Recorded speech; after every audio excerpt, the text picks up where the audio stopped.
President Donald Trump and his advisors showed more support for a new round of coronavirus relief spending this week as economic damage from the pandemic mounts.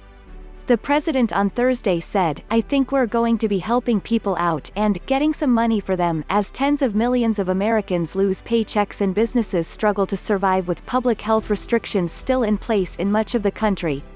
He added that the U.S. could take one more nice shot at stimulus. Trump's advisors have echoed his sentiment. On Friday morning, economic advisor Kevin Hassett told CNN that another round of aid is pretty likely, saying he believes it's coming sooner rather than later. Treasury Secretary Steven Mnuchin said Thursday that he sees a strong likelihood the U.S. will need more stimulus.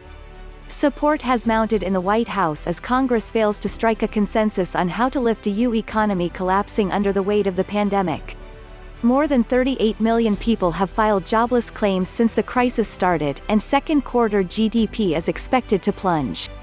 Democrats have pushed for an immediate, sweeping plan to push more spending money to individuals, expand the social safety net during the crisis and make voting safer by expanding mail-in ballot access. The House passed a $3 trillion relief package last week.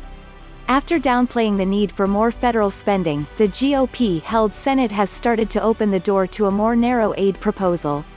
Senate Majority Leader Mitch McConnell told Trump this week that the next bill should not cost more than $1 trillion, according to Axios. The president has generally showed more comfort with free spending than his Republican allies in Congress. Policymakers will, of course, have to pin down a lot of details. Democrats have pushed for a second stimulus check to individuals of up to $1,200, and Trump appears to have embraced the idea.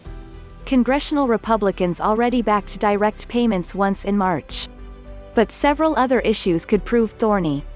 While Democrats want to extend the $600 per week enhanced federal unemployment insurance benefit by 6 months, McConnell has said he opposes authorizing it beyond its July expiration.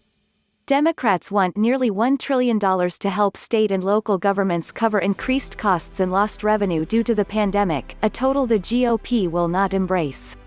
Trump has also showed some reluctance to send more aid to states and municipalities. Meanwhile, Republicans want to pass liability protections for doctors and businesses as the country reopens. Democrats do not want to create a broad shield from lawsuits. White House officials have embraced the provision along with the GOP members of Congress. Formal legislation talks between the Trump administration and Congress have stalled for now. The House will be in session for part of next week.